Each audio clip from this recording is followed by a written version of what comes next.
Oke, kali ini ya, gua akan ngajarin lu semua sesuatu yang sedikit berbeda. Gimana caranya gua pribadi tuh analisa bisnis baik yang mau gua bikin atau yang mau gua investasikan. Jadi di sini lu akan gua ajarin gimana caranya nganalisa bisnis dari nol sampai lu beneran paham. Dan menurut gua video ini akan berharga ya untuk kalian mau seorang investor bisnis ya, mau kalian adalah seorang pengusaha, mau lu level nol, mau lu level karyawan udah 100 pun, gua yakin lu mau karyawan 1000. Ada hal yang lu bisa petik dari video ini dan ada hal yang lu bisa pelajari dari video ini. Kali ini video gua akan bikin lebih detail dan lebih teknis dari video-video yang lain karena gua pengen transfer ilmu gua ya ke kalian semua, bagaimana caranya flow pemikiran gua dalam gua melihat bisnis. Ini soalnya ada yang tanya di requestan kemarin. Ini semuanya akan sistematis ya, dan ini adalah cara berpikir gua selama 10 tahun terakhir di dunia bisnis. Di video ini nanti akan banyak istilah-istilah yang finansial ya. Jadi kalau kalian nggak ngerti gue ngomongin apa, jangan males ya. Jangan komen, tapi kalian cari di Google atau kalian cari di AI ya, silakan sana. Gue akan bagi video ini jadi 3 segmen ya. Segmen yang pertama adalah fundamental dari bisnis, 2 adalah pattern keberhasilan, dan yang terakhir adalah jurang bisnis. Jadi kalian tidak perlu ya ikut kelas manapun ya. Ini kalian nggak perlu ikut MBA juga kuliah. Kalian cukup nonton satu video ini. Gue yakin lu bisa analisa bisnis sampai sempurna. Kita akan mulai dengan building block yang pertama, yaitu fundamental dari sebuah bisnis. Lu mau belajar main golf, lu mau belajar main basket, semuanya sama ya. We start with the fundamentals. Kita mulai dari fundamental. Sama seperti bisnis. Kalau lu nggak mulai dengan fundamental yang kokoh, bisnis lu bakal berantakan ya. Dan kedepannya lu investasi bisnis, lu nggak ngerti fundamental bisnis itu apa ya, lu investasinya pasti berantakan. Fundamental dari bisnis yang pertama itu adalah capital allocation. Sebuah bisnis itu adalah sebuah mesin, ya, mesin yang bisa menghasilkan uang. Jadi hal terpenting ya, yang pertama fundamental dari seorang pebisnis atau bisnis yang kalian mau investasikan adalah bagaimana caranya mereka mengalokasi capital. Gimana cara mereka mengalokasi uang yang mereka punya. Dalam mengalokasi capital ya, hanya ada 4 cara ya. Kalau kalian punya bisnis atau kalian mau berinvestasi di bisnis, dalam bisnis itu mengalokasi yang namanya capital. Yang pertama adalah capital expenditure ya, dia investasi untuk capex bisnisnya. Nanti ini semua akan gue jelasin satu-satu ya. Yang kedua itu adalah R&D dan advertising. Yang ketiga adalah merger and acquisition ya, M&A. Yang keempat adalah antara share buyback atau enggak dividen. Jadi ini gue akan jelaskan secara rinci. Pertama adalah capital expenditure ya, ini paling sederhana. Lu bisnis jualan baju, ya lu generate duit. Misalnya contoh lu adalah Zara atau H&M. Lu jualan baju, lu dapat duit. Dari duit itu lu pakai untuk apa? Lu pakai untuk buka outlet yang baru untuk mendapatkan omset yang lebih banyak. Ini sama seperti restoran, ya, Haidilao. Haidilao ketika dia jualan restoran, ya dapat duit. Dia lakukan apa? Dia ekspansi outlet ke Indonesia. Dia ekspansi outlet ke Malaysia. Dia ekspansi outlet lagi di Singapura. Atau lu restoran besar, ya lu restoran besar, lu berinvestasi ya dari hasil uang lu untuk lebih efisien lagi, lu invest capex ya, capital expenditure untuk bikin central kitchen. Contoh ya, ini H&M tuh punya sekitar 4.300 outlet di seluruh dunia. Dia hampir buka 1 outlet setiap hari sejak 2020. Ini adalah contoh yang gue sebut dengan growth capex ya. Jadi uang yang didapatkan dia investasi untuk mendapatkan outlet untuk ningkatin omsetnya lagi. Sama seperti Holy Wings ya, ketika dapat uang dari outlet misalnya ada 6 bulan atau 12 bulan balik modal, uang itu dipakai lagi ya. Caranya untuk mendapatkan omset lebih banyak adalah bikin outlet lebih banyak lagi. Jadi kalau Hillside Market udah ada misalnya mulanya 3, nextnya jadi 9, nextnya jadi 20. Contoh ya, seperti gue masuk Holy Wings Group di tahun 2024. Itu gue beli bisnisnya itu hanya 2,5 kali dari omset. Ya, jadi kalau kita sebutnya price to sales tuh 2,5. Tapi di sekarang nih ya, harga yang gue masuk dulu di 2025 ini, omsetnya tuh udah double basically. Jadi gue dulu beli price to sales 2,5, sekarang itu sekitar 1 komaan. Jadi secara bisnis tuh udah lebih murah justru sekarang. Karena omsetnya itu double. Kenapa bisa double? Karena uang yang didapatkan itu diinvestasikan kembali menjadi outlet-outlet terus. Nah, ketika kalian bisnis ya kan, kalian menghasilkan uang, yang pertama itu pastinya kalian mikir ke growth capex. Yang kedua itu adalah R&D dan juga advertising. Contoh perusahaan yang sangat berat di R&D adalah Apple. Ya, kita juga bisa lihat lagi perusahaan yang lagi rising star yaitu Nvidia. Nvidia berinvestasi besar di chip barunya yaitu Blackwell. Itu ngabisin R&D ya. Total perusahaannya nih R&D itu 12,9 miliar US dollar. Jadi hanya tahun kemarin aja dia ngabisin ratusan triliun rupiah untuk R&D. Kenapa? Ketika dia bisa keluarin chip yang lebih bagus lagi, contohnya seperti Blackwell, dia bisa jual di harga yang lebih baik lagi untuk menjangkau lebih banyak customer lagi. Sama seperti Apple, kalau dia bisa bikin iPhone tuh lebih tipis lagi, lebih canggih lagi, desain lebih bagus lagi, uangnya itu dihabiskan untuk yang namanya R&D. Nah, advertising itu juga jadi tempat untuk alokasi capital yang efisien sebenarnya. Contohnya seperti McD, seperti Coca-Cola. Mereka itu spending besar sekali ya. Dari zaman dulu Coca-Cola tuh spending billboard itu untuk brand building. Ini mungkin banyak pebisnis level bawah yang nggak paham seberapa kuat dari sebuah brand. Brand itu memiliki net tangible value yang justru paling tinggi. Kalau lu lihat pebisnis yang level ecek-ecek, itu mereka selalu fokusnya misalnya programmatic ads, ya. Contoh iklan yang misalnya ada di Facebook, iklan Instagram, iklan-iklan yang tadi di YouTube. Itu mereka lakukan itu untuk mendapatkan result instan. Jadi mereka misalnya bayar Facebook 1 juta, mereka ekspektasi dapat customer 2 juta bayar mereka. Mereka untung 1 juta. Itu bukan yang dimainkan sama brand yang besar sekali, ya. Brand yang besar sekali itu fokus untuk brand building. Jadi uangnya dipakai untuk build brandnya. Karena kalau orang sudah suka sama Coca-Cola, orang akan mau minumnya Coca-Cola terus. Walaupun harganya agak sedikit naik, misalnya contoh dari Pepsi, tapi orang akan pilih Coca-Cola. Karena mereka ingat kalau mereka bahagia itu Coca-Cola, ya warnanya merah dan mereka suka. Makanya kalau kita lihat, ya bahkan exchange crypto yang besar, itu mereka banyak sponsor misalnya di F1. Contoh misalnya exchange crypto juga ganti kan, Stable Center diganti, ya. Jadi Crypto.com Arena, hal-hal seperti itu adalah brand building. Contoh juga, ya perusahaan yang gue invest sendiri yaitu Holy Wings, mereka juga invest heavily di advertising. Makanya kalian pasti tahu, ya kalau Holy Wings itu bisnisnya apa, kalian pasti paham. Kalian pasti pernah lihat outlet-outletnya, ya, dan kalian pernah lihat di sosial media. Oh viral gitu kan, Little Tiger. Klub di bawah umur 30 tahun. Itu semua adalah advertising. Jadi akhirnya kalau kalian mau cari entertainment, ya di malam hari, kalian nggak ke kiri ke kanan. Kalian tahu, oke, gue mau ke tempatnya Holy Wings. Kalau untuk yang marketnya mungkin lebih menengah ke bawah, kalian masuk ke Hello Sign Market. Kalau marketnya A+, kalian ke H Club di SCBD. Kalau misalnya kita lihat tadi, growth capex ya yang pertama. Kalau kita berinvestasi untuk capex seperti pembukaan outlet, itu top line-nya jelas ya. Jadi revenue-nya itu jelas. Sedangkan kalau kadang R&D dan advertising ini, kadang nggak kelihatan di depan mata. Kadang advertising bisa dibuang 10 tahun tanpa kelihatan hasilnya. Atau contoh misalnya R&D ya. Ini R&D ada contohnya sendiri nih di sebelah gua ya. Ini pasti nggak kelihatan, tapi ini ada air purifier di sini gua punya. Merek itu adalah Dyson. Jadi kalau kalian tahu Dyson itu apa? James Dyson itu prototipe bikin 5.200 prototipe yang gagal. Sebelum dia berhasil bikin Dyson yang pertama yang sukses. Jadi R&D-nya itu puluhan tahun. Nggak menghasilkan apa-apa. Selama 15 tahun dia coba, itu nggak ngasilin apa-apa. Ya. Makanya sekarang semua cewek ya mimpinya itu adalah punya hair dryer yang Dyson. Air purifier juga kalau lihat di kantor-kantor yang bagus itu adalah Dyson semua. Dan uniknya berbeda dengan growth capex ya. Kalau misalnya kita lihat R&D dan advertising ini adalah suatu cost yang gampang sekali dipotong. Ketika perusahaan itu mengalami kesulitan finansial, kalian lihat divisi apa sih yang pertama untuk di scale down? Yang pasti adalah divisi advertising dan marketing pasti. Karena itu variable cost ya. Itu paling gampang dipotong ketika bisnisnya ini mengalami misalnya krisis gitu. Krisis keuangan paling gampang ya udah potong aja advertising, jeder. Secara fundamental tidak akan terlalu berubah bisnisnya. Nah, capital allocation yang ketiga, ya kan kita udah bahas tadi growth capex, kita bisa pakai investasi untuk balik ke bisnis yang terlalu bikin central kitchen, kita bisa bikin outlet lebih baru. Yang kedua tadi kita udah bahas juga ya bisa R&D, bisa seperti Dyson ini, bisa seperti Nvidia, bisa seperti Coca-Cola di advertising. Yang ketiga adalah merger and acquisition. Atau biasa disebutnya kalau orang-orang consulting itu bilangnya M&A. Nah, ini adalah suatu capital allocation yang gue pribadi itu kurang suka. Ya. Jadi gue kalau lihat perusahaan yang suka M&A, ini gue biasanya hindarin. Karena M&A itu kebanyakan jadi capital distractor. Ngancurin capitalnya dan ngancurin shareholder value. Contoh yang berhasil tuh Disney akuisisi Pixar di 2006. Ya, jadi M&A itu apa? Ketika ini ada perusahaan besar, ya, ini ada perusahaan besar lagi, mereka bisa merger. Atau ada perusahaan besar, lihat perusahaan yang kecil yang bisa jadi saingannya, atau yang bisa sinergi dalam bisnisnya, dia caplok untuk diakuisisi.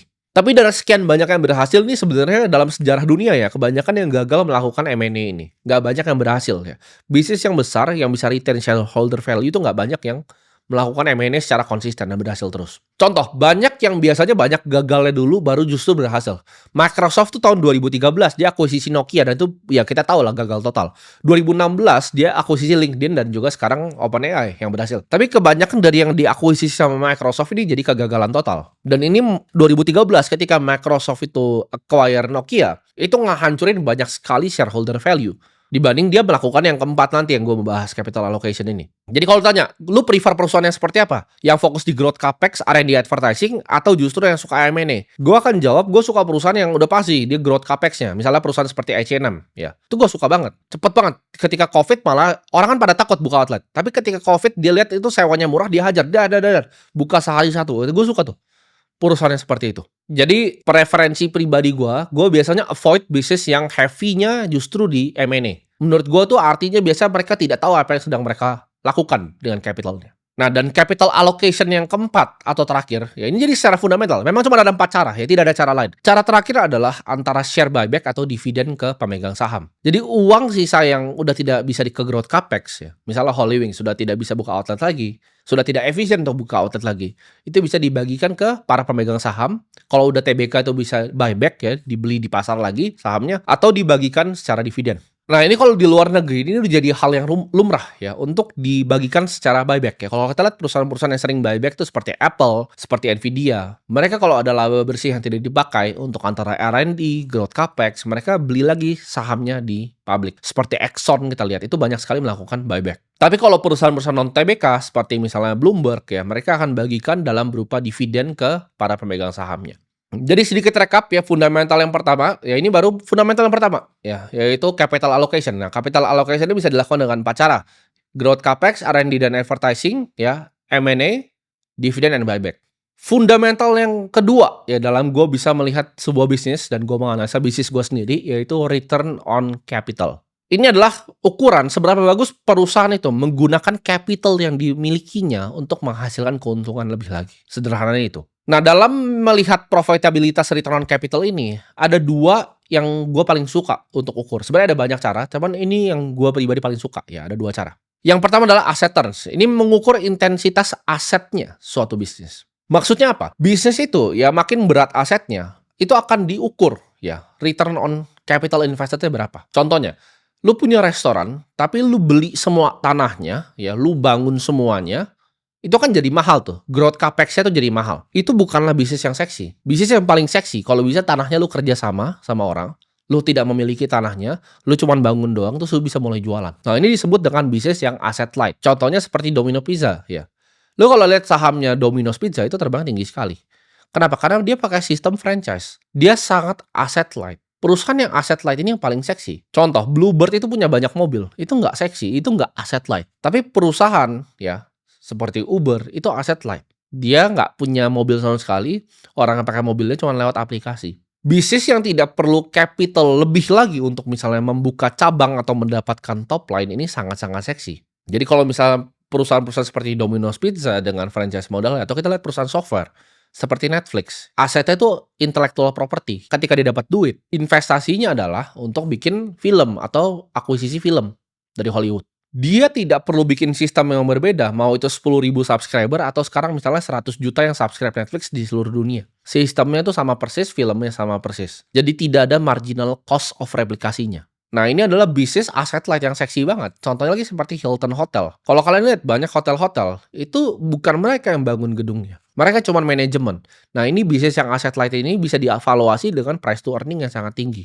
Contoh lagi, Holywings pun sama ya. Kita bisa kerja sama pemilik tanah untuk bagi hasil akhirnya. Jadi kalau kita mau lihat return on capital, itu kita lihat asset turn-nya. Ini bisnis yang asset light dulu atau asset heavy. Yang kedua adalah profit margin. Berapa dari omset ya, top line yang ujung-ujungnya itu bisa menjadi laba untuk kita ya. Ini penting sekali. Contoh, Bloomberg itu adalah perusahaan dengan margin yang tinggi sekali. Dia bikin softwarenya sekali ya, dia tinggal sewain komputer begini dan dia dapat 500 juta per customernya per tahun dikali 325.000 customer. Nah, ini bisa dengan profit margin yang tinggi sekali. Microsoft tuh juga tidak butuh marginal cost of replication untuk jual produknya. Marginnya tinggi sekali. Seperti produk Office-nya, Azure-nya, ya. Jadi kalau kita gabungkan ini antara bisnis yang asset light yang tidak punya banyak aset untuk menghasilkan lebih banyak uang dan juga profit margin yang tinggi, lu dapat bisnis yang seperti Microsoft, seperti Bloomberg. Asset light bisnis ya, kita tambah dengan profit margin yang tinggi, itu sama dengan resep sukses. Fondasi ketiga dari sebuah bisnis, yaitu sumber growth-nya dari mana? Sumber pertumbuhan bisnisnya dari mana? Kita tadi udah lihat gimana caranya pakai duitnya. Gimana cara ngukur return on capital-nya. Sekarang kita lihat sumber bertumbuhnya itu dari mana? Growth yang paling gampang kita lihat ya, kalau bisnis-bisnis besar adalah ekspansi secara geografis. Contohnya seperti apa? Seperti Netflix. Dia semua orang, lu mau di Jamaika lu bisa pakai, lu mau di Nigeria sekalipun lu bisa pakai Netflix.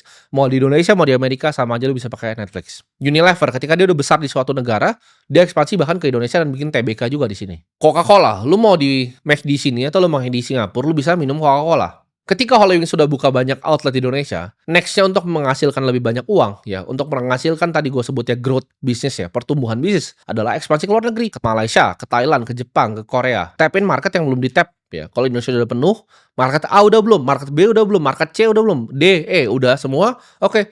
Ke Malaysia sekarang, ke Singapura sekarang, ya, pakai knowledge yang udah dipunyai di Indonesia, dan cari partner-partner lokal di setiap negara. Itu yang pertama, ekspansi geografis. Sumber growth yang kedua, ya, bisnis itu adalah matematika sederhana, yaitu pricing dikali volume, ya. Harga dikali volume. Bisnis yang terbaik itu adalah bisnis yang harganya tinggi, ya volume tinggi juga. Kayak tadi kan, kita ngitung Bloomberg gampang, 500 juta per tahun dikali 325.000. Bisnis yang punya pricing power terkuat, itu justru akan selalu menang, ya. Karena pricing is everything menurut gue. Gue lebih pilih, ya, bisnis yang pricingnya lebih tinggi dan volume lebih rendah. Dibanding cuma yang volumenya tinggi, pricingnya rendah. Ketika lu naikin sedikit, orang udah gak mau beli lagi produknya. Kita contoh misalnya produk-produk seperti LV. LV itu tasnya kalau lu mau naikin 2 juta, orang juga nggak segitu pedulinya. Ya, dia bisa punya yang namanya pricing power ketika bikin tuh tasnya mau naikin. Even kalau misalnya kayak begini, kayak Patek, dia nggak perlu jual volume yang besar sekali. Karena dia jual di price point yang very very high. Dia jual jam tuh harganya miliaran. Dia tidak perlu jualan ke segitu banyak orang. Mentor bisnis gue dulu pernah bilang, lebih baik lu selalu bikin hotel bintang 5 dibanding hotel bintang 3. Karena itu ribetnya sama, tim, dia bilang. Ya, jadi jangan mau bikin hotel bintang 3. Karena itu orangnya ribet juga gitu. Sama kayak hotel bintang 5, ribet juga. Tapi mendingan ribet yang kita dibayar banyak duit sama orang yang lebih sedikit. Sedangkan nih, gue kasih contoh ekstrim ya. Kita kan tadi bahas bisnis-bisnis bagus. Lu bikin bisnis pecel lele nih ya. Sebelah lu ada pecel lele juga. Lu kalau nggak ngerti konsep ini, pecel lele itu bisnis yang sampah. Kenapa? Karena ketika lu naikin harganya, orang langsung pergi ke tenda sebelah. Lu tidak punya yang namanya pricing power di sana. Dan volumenya terbatas, ya kan? Lu udah lewat dari 5 orang makan di situ, lu udah nggak bisa di tenda yang sama. Lu mesti ekspansi tenda yang selanjutnya. Nah, jadi sumber growth itu apa ya? Gue rekap di sini. Sumber growth itu simple. Yang pertama adalah ekspansi geografis, itu paling logical. Kedua adalah kita mainin di pricing dan juga di volumenya. Gimana caranya bikin bisnis yang punya pricing power yang kuat? Fundamental bisnis yang keempat adalah competitive advantage, atau Warren Buffett bilangnya ini economic moat ya. Ini kayak benteng, ada parit yang membentang luas antara kita dengan juga kompetitor. Karena bisnis yang bagus ya, bisnis yang punya semua checklist tadi yang gue checklist, itu kan orang bakal mau coba contek untuk bikin bisnisnya. Nah, di sini dibutuhkan yang namanya competitive advantage supaya nggak gampang orang nyontek bisnis lo. Yang pertama ya, competitive advantage itu apa? Yang pertama adalah barrier to entry. Untuk bikin bisnisnya gampang atau sulit. Lu bisa nggak saingin Apple? Ya, lu bisa nggak bikin jam seperti Patek Philippe? Itu adalah barrier to entry-nya dalam sebuah bisnis. Semakin gampang bisnisnya, semakin gampang direplika. Gue kasih contoh pecel lele lagi. Pecel lele laku, lu tinggal diambil chefnya dibikin. Ya, lu bikin restoran yang laku, orang dengan duit kayak gue itu bisa langsung replika restoran lu sebelahan. Gue sering lihat tuh kalau pebisnis yang level cerek, ya, mereka suka koar gitu kalau ada orang yang nyontek mereka. Contohnya gini, gue punya tempat mie, ya kan, mie kari gitu kan. Wah, mie kari gue dicontek gitu kan dengan telurnya, dengan ini. Itu mie kari lu tidak punya competitive advantage, ya. Lu tidak punya brand positioning, lu tidak ngerti semua yang gue bahas di video ini dari tadi. Dan lu komplain gitu, kenapa bisnis lu dicontek sama orang? Sudah pasti, karena bisnis yang ngasilin uang tuh pasti dicontek. Ada gula, ada semut. Jadi barrier to entry itu adalah parit yang membentang luas antara bisnis lu bisa dicontek atau tidak. Kalau gue mau contek mie kari lu, gue tinggal tawarin semuanya karyawan lu, ya, double gaji pindah ke gue sekarang, chefnya gue tawarin double gaji pindah ke gue bikin sama persis, ya, pakai interior gue sendiri, semua gue bisa contek dalam waktu sebulan. Itu tidak ada competitive advantage ya bisnisnya. Tapi kalau gue suruh lu, oke, bikin Coca-Cola, nggak bisa, lu nggak tahu mulai distribusi dari mana, bikinnya seperti apa, atau suruh bikin Zara, lu pasti nggak ngerti gitu cara dia main distribusi bajunya. Nah, bisnis yang besar sekali barrier to entry untuk masuk ke ini bisa disebutnya mini monopoli, ya, seperti Google. Orang tidak bisa copy dan semua competitive advantage-nya dimakan sama bisnisnya sendiri. Kedua adalah teknologi. Lu mungkin bisa bikin restoran, tapi lu nggak bisa bikin restoran dengan teknologi secanggih Haitilau. Dari sistem pemesanannya, sistemnya semuanya itu canggih sekali, ya. Dia punya enterprise resource planning-nya. Lu tidak akan bisa bikin language model yang dibikin OpenAI. Ya, lu tidak bisa contek ChatGPT. Karena itu adalah barrier to entry-nya teknologi. Ketiga adalah yang nggak bisa dicontek, ya, adalah network effect. Ketika sebuah network itu banyak dipakai, ini disebut juga Metcalfe's Law, ya. Jadi Instagram, ya, lu yang scrolling di situ, ya, lu yang bikin akunnya, lu yang scrolling, gua yang posting, dia yang dapat iklannya. Ya, itu network effect. Ketika makin banyak lu yang buka Instagram, ketika makin banyak orang seperti gua yang posting di Instagram dan YouTube, ini YouTube juga contoh nih. Ini network effect. Gua adalah yang bikin kontennya, lu adalah penikmat dari kontennya, tapi yang dapat iklan paling besarnya adalah YouTube. Nah, itu adalah contoh network effect. Nah, untuk valuasi bahkan seperti Bitcoin, ini bisa juga pakai yang namanya network effect ini. Kita lihat aja jumlah wallet orang yang transaksi itu ada berapa. Jumlah unique wallet yang diciptakan setiap detiknya itu ada berapa. Nah, itu adalah networknya, ya, nyumbang ke networknya. Makin banyak user di YouTube, makin banyak konten kreator, makin banyak orang yang nonton, ya makin berharga platformnya. Jadi untuk bikin competitive advantage atau gua sebut economic mode tadi, itu ada 3 ya. Pertama barrier to entry bisnisnya. Untuk bikin bisnisnya gampang atau enggak barrier to entry. Lu bisa bikin pecel lele, lu bisa bikin mie kari, tapi lu nggak bisa bikin Holy Wings. Yang kedua, teknologinya bisa lu copy atau enggak. Dan yang ketiga, lu punya network effect-nya atau enggak. Itu yang akan bikin yang namanya competitive advantage biar bisnis lu tidak bisa di-copy sama orang. Fundamental bisnis yang terakhir itu adalah manajemen yang baik. Nah ini agak tricky ya. Karena manajemen ini kan banyak yang suka tanya gue, gimana caranya bisa akses sebuah manajemen tuh bagus atau enggak. Mau perusahaan TBK, mau perusahaan non-TBK. Tapi ini dua-duanya sama. Karena ketika bisnisnya itu growing well ya, bisnisnya itu bagus. Kadang manajemennya dipuji, oh manajemennya hebat, bla bla bla. Contoh misalnya Bank BCA. Bank BCA itu bagus, direkturnya masih dipuji. Wah hebat ini direktur segala macam. BRI juga sama, BRI bagus, direktur akan dipuji. Tapi ketika kinerjanya menurun ya, sama manajemen akan dibilang, oh ini manajemennya nggak kompeten. Jadi ini kayak agak susah untuk dijudge. Karena ketika bisnisnya bagus dibilang karena manajemennya, ketika jelek misalnya karena cyclical itu akan dibilang karena manajemennya juga. Tapi gue punya beberapa fundamental yang bisa gue share ke kalian gimana caranya gue pribadi itu melihat manajemen. Yang pertama adalah fokus dan disiplin. Gue suka lihat manajer ya, manajer operator sebuah bisnis ya, yang taruh 100% hatinya di bisnisnya, yang fokus, disiplin dan konsisten. Manajer yang nggak fokus, mereka akan melakukan yang namanya value destruction. Mereka akan menghancurkan value di dalam bisnis itu sendiri. Contohnya seperti tadi, melakukan M&A yang nggak jelas gitu. Bisnisnya sudah besar, dia nggak fokus di bisnisnya, dia shopping spree, cedera beli bisnis yang kecil, nggak fokus. Akhirnya shareholders value turun. Ya, ini contoh manajemen yang tidak fokus, tidak disiplin dan juga tidak konsisten. Manajer yang jago juga itu punya pemikiran long term ya. Mereka tidak menghancurkan potensi growth di masa depan untuk apa yang mereka bisa mendapatkan secara cepat. Ketika dapat uang, mereka fokus untuk growth capex dulu. Mereka fokus ya untuk tadi melakukan hal-hal yang gue ajarin. Kapital alokasinya mantap gitu loh. Growth capex, R&D kita, advertising, kita dividen, buyback lagi. Dia nggak shopping spree nggak jelas begitu. Karena biasanya orang melakukan akuisisi untuk caplok bisnisnya.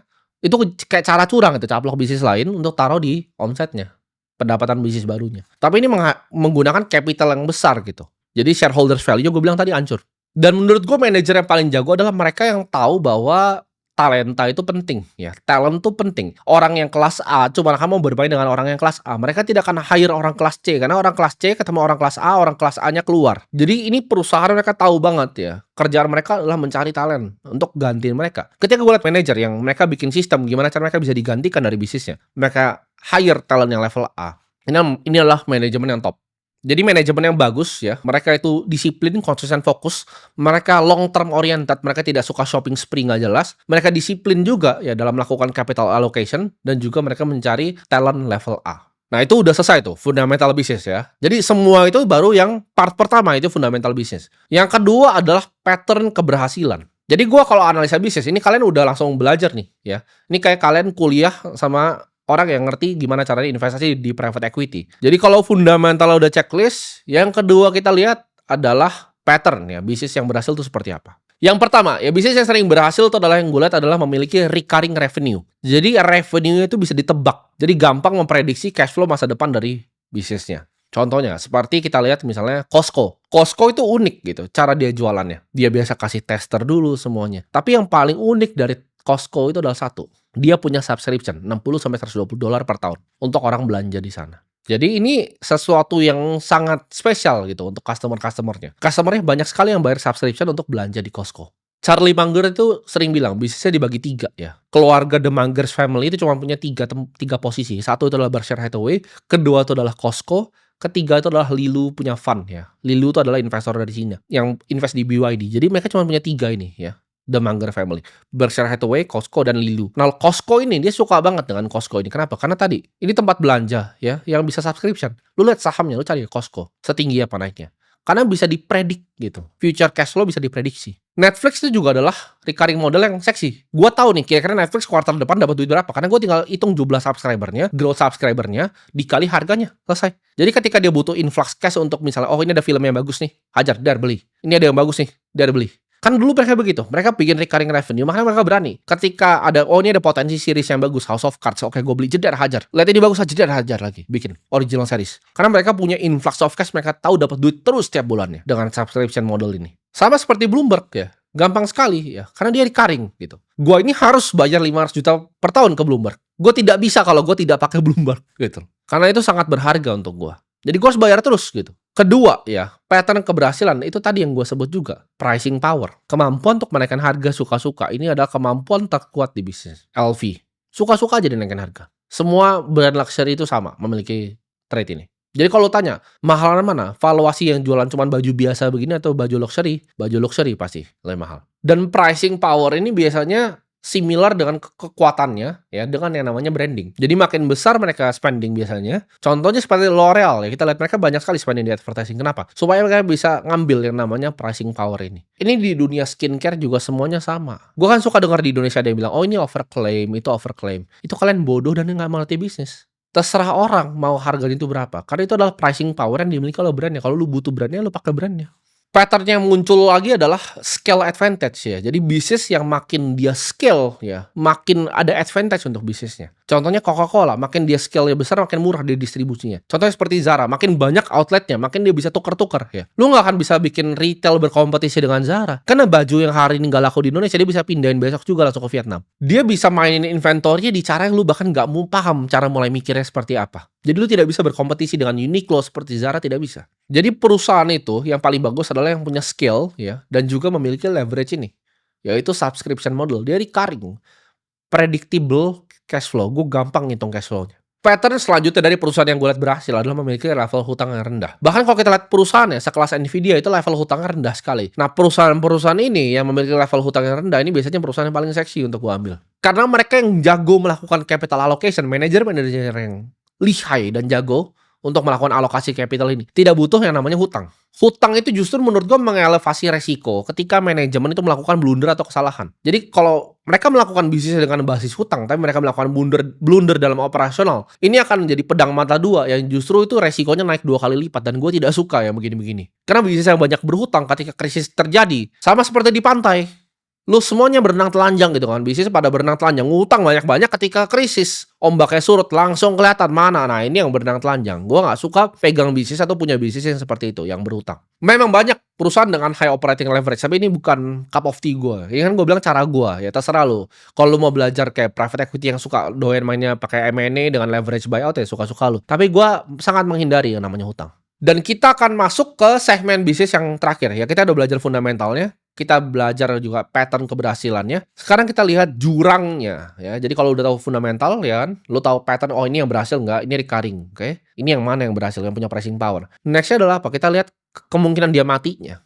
Karena nggak bisa cuma positif, lo harus lihat kemungkinan dia matinya. Jurangnya dari bisnisnya apa? Nah jurang bisnis yang pertama ini gue akan kasih nama sindrom boiling frog ya. Sindrom kodok yang direbus. Jadi kodok itu kalau direbus dia kagak tahu dia tuh lagi direbus ya. Dan tiba-tiba mati aja begitu dia kan. Mati mateng gitu kan. Diam aja gitu. Air tangan panas ya ngaso. Nah jangan jadi bisnis yang boiling frog ini. Bisnis itu harus grow ya. 10% per tahun, 20% per tahun. Bisnis yang tidak berkembang tahun ke tahun adalah bisnis yang mati. Jadi lu kalau punya bisnis nih, omsetnya 100M. Tahun depan itu nggak jadi 110, nggak jadi 120. Tapi justru turun jadi 60. Itu lu udah jadi kodok yang direbus. Jangan lu tunggu lagi tahun depan, yang penting sama lagi seperti tahun lalu, 60 lagi, jadi 100, 60, 60. Nextnya itu 40, 30, 30, 20, 0 habis itu ya. Bisnis yang tidak berkembang atau bisnis yang stagnan adalah bisnis yang mati. Ini kalian harus camkan di otak gitu. Bisnis yang tidak berkembang adalah bisnis yang mati. Jangan pikir, oke gue bikin 100 miliar lagi sama kok seperti tahun lalu. Enggak, bisnis lu tuh kodok mendidih. Jadi gue kalau lihat laporan keuangan yang kayak kodok mendidih ini, gue jauh-jauh. Karena gue tahu tahun depannya akan lebih susah lagi balikin momentum. Karena momentum itu susah untuk di-create di bisnis. Contoh ini, Tesco ya, pemain retail paling kuat di UK tahun itu. Lu lihat apa yang terjadi dengan Tesco, mulai anjlok lama-lama. Contoh kita lihat, Sritex ya. Sritex itu tadi udah melanggar tuh yang gue bikin. High operating debt leverage itu. Jadi gue gak suka perusahaan yang bergantung paling banyak sama hutang. Karena kenapa? Ketika surut kan sekarang kan, ombaknya udah surut nih ya kan. Karena ini emang banyak, kelihatannya keren bisnisnya. Surut sekarang apa yang terjadi ownernya? PHK, bangkrutin perusahaan. Berenang telanjang. Gue dari dulu bisnis kayak itu kagak seksi. Pricing power kagak ada, margin gak ada, asset heavy, operatingnya perlu banyak orang. Itu gue jauh-jauh deh. Lu suruh gue invest itu, enggak, sorry ya gitu. Gak mau gue. High operating leverage, manajemen gak ngerti gimana caranya melakukan capital allocation, itu sama dengan bisnisnya bangkrut. Itu dia kodok yang kerebus. Jurang kedua adalah red flag di akuntansi. Akuntansi itu adalah bahasa bisnis ya. Lu kalau gak ngerti banyak yang gue ngomong kayak capex itu capital expenditure itu apa, lu mending gak usah bisnis ya. Buat yang bilang lu bisa bisnis tanpa akuntansi itu orang goblok. Lu harus ngerti akuntansi itu di luar kepala. Pasti ada tadi beberapa yang gue ngomong di sini yang lu tidak paham. Itu bagus lu ulang belajar dulu. Lu jangan coba mulai jualan oil shop, bikin baju gitu, jangan, pasti bangkrut. Karena lu nggak ngerti bisnis. Bahasa dari bisnisnya kayak gue ngomong bahasa Indonesia nih, nyampe ke kuping lu nih. Bahasa dari bisnis adalah bahasa akuntansi.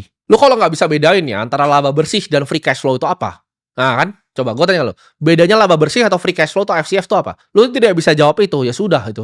Lupakan lah mimpi berbisnis lu atau mimpi lu berinvestasi di bisnis itu dilupakan jauh-jauh. Contoh red flag ya, itu pencatatan omset yang prematur ya, gross marginnya ditinggi-tinggiin. Nah ini kelihatan nih kadang nih, kalau lu udah sering liat akuntansi deh, lu udah sering melakukan due diligence, lu udah tahu mana akuntansi yang bohong, mana yang asli. Biasa mereka manipulasi juga statement cash flow-nya. Accounting red flag ini udah pertanda berat. Ini gue bilang ini udah kritis nih ya. Ini kodok merebus udah direbus nih. Ini udah pertanda kritis bahwa bisnisnya udah mau masuk jurang. Dan menurun udah pastinya. Karena kenapa dia harus palsuin laporan keuangannya? Karena bisnisnya menurun. Jadi margin ditinggi-tinggiin, top line dibesar-besarin.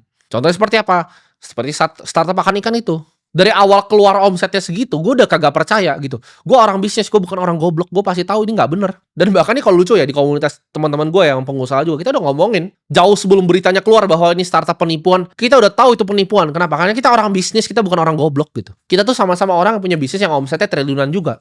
Gak mungkin jualan begitu triliunan gitu loh. Kita tahu seberapa besar duit triliun tuh, omset triliun tuh besar sekali gitu. Kita harus bikin outlet banyak sekali gitu, jualan banyak sekali botol gitu untuk dapat duitnya segitu. Ini cuma bikin makan ikan duitnya triliunan, itu pasti fraud. Nah, jurang bisnis selanjutnya adalah dependency ya, ketergantungan. Jadi bisnis yang ketergantungan pada kontrak pemerintah contohnya. Itu bisnis yang tidak pernah akan gue sentuh. Bro, gue ada ini, gue mau apa, bikin electric vehicle, bla bla bla bla, mau ada bus, ada ini kerja sama nih sama pemerintah. Udah lu bikin sendiri aja bisnis lu, nggak usah ajak gue investasi. Nah, jadi yang mau ngajak gue investasinya bisa juga nih nonton video ini, biar lu tahu nih bisnis kira-kira yang mau gue taruh duitnya yang kayak gimana. Begitu tuh nggak akan pernah gue sentuh ya. Bro, ini begini nanti terminnya udah, nggak usah. Gue tidak mau punya perusahaan yang suatu waktu ya top line-nya itu bisa berubah karena kebijakan politik itu berubah. Jadi bisnis gue berubah nggak? No thank you. Jurang bisnis selanjutnya adalah inovasi teknologi. Ketika bisnisnya tidak bisa berkembang secara teknologi, Nokia tidak bisa berkembang, BlackBerry tidak bisa berkembang, itu digantikan seperti perusahaan-perusahaan seperti Apple. Sama seperti Tesla, kalau mereka kalah bakar duit sama BYD, mobilnya udah bisa lompat-lompat, udah bisa masuk air, udah bisa muter, bakal mati Tesla. Lu akan lihat nih, Tesla akan mati gue bilang. Penjualan di Cina yang pertama akan mati itu di Cina dulu. Cina bisa mati, Eropa juga mati, karena Cina masukin mobil ke Eropa, ya itu lalu di US mati. Gak perlu cenayang gue untuk lihat Tesla tuh perusahaan yang gagal pasti ke depannya. Karena dia main di game manufacturing. Kan dia energi kan dulu. Solar City yang dibeli sama Elon Musk dikonsolidasi ke dalam Tesla kan. Jadi Tesla tuh adalah bisnis solar dan juga bisnis mobil. Sama autonomous robot. Itu semua kan digantiin sama Cina karena mereka menang di sana. Dan yang terakhir yang bisa bunuh adalah shifting consumer preference. Kemauan konsumen yang memang sudah shifting kemauan mereka. Contoh, orang misalnya di YouTube tuh tidak mau lagi nonton artis yang isinya sampah. Nah, artis yang isinya sampah ini akan mati. Mereka kan lari ke yang edukasi. Ini misal contoh ya, shifting consumer preference-nya. Atau contoh, dari artis yang misalnya dulu laku ya, mereka suka ngebadut, laku, lalu 3 tahun lagi ada artis yang lebih seru lagi, atensinya pindah. Nah, itu shifting consumer preference. Dan artis yang lama ini mikir, kok gue YouTuber gak laku ya? Kok gue gak laku lagi ya begini ya? Yang bulan misalnya subscribernya 20 juta nih, tapi viewernya cuma 100 ribu. Itu kenapa? Karena consumer preference-nya udah shift. Jadi otomatis artis yang bisnisnya entertainment, valuasi perusahaannya akan masuk ke tanah. Karena consumer preference-nya udah shifting. Ini bisa jadi pembunuh paling sadis bisnis. Karena datangnya tiba-tiba kayak begini. Ya contoh, TV ini, stasiun TV mereka investasi ya kan. Studio besar-besar ya kan. Mereka bahkan bagaimana pakai anchor segala macam. Tapi viewership-nya sekarang turun terus, kalah terus sama video-video YouTube seperti ini. Itu adalah shifting consumer preferences. Mereka udah mulai mikir nih consumer. Oh ngapain ya gue dengerin orang goblok ini di TV itu? Kenapa nggak dengerin praktisi langsung yang sharing di YouTube gitu? Nah itu udah mulai berubah tuh behavior konsumernya. Contoh, ke depan ya menurut gue kan konsumer itu akan males untuk transfer 200 juta doang gitu ke luar negeri. Itu nunggu 7 hari gitu loh. Atau mau transfer 1 miliar ke saudara sendiri itu susah. Mesti datang ke bank dulu untuk transfer. Itu nanti consumer preference akan berubah. Orang akan mau pindah ini, oke?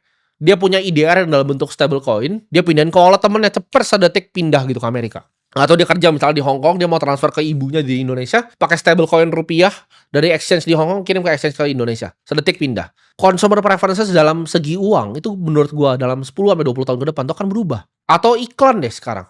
Orang lebih pilih naruh iklan di depan YouTube sini atau di depan Instagram lu ketika lu scroll dibanding di billboard di jalan. Makanya kalau lihat billboard di jalan tuh udah kosong tuh ada nomor telepon tuh. Itu perusahaannya pasti udah kebakaran jenggot semua. Mereka udah jual space-nya murah-murah. Ketika gua tanyain kadang itu murah banget. Kenapa? Karena nobody gives a fuck lagi about billboard. Orang matanya nggak gampang lihat lagi. Kenapa billboard dulu laku? Karena dulu orang nggak main handphone. Smartphone nggak kayak sekarang masih BlackBerry, Nokia. Sekarang kalau misalnya orang nyetir udah nggak mau lagi, mereka ambil denger podcast gitu, ambil denger lagu, mereka nggak ngeliatin kiri kanan lagi. Atensinya udah berubah. Itu namanya shifting consumer preferences. Jadi itu adalah jurang-jurang bisnis. Ketika customer itu punya preferensi yang berbeda. Ini pun gue wanti-wanti ke anak-anak di grup ya.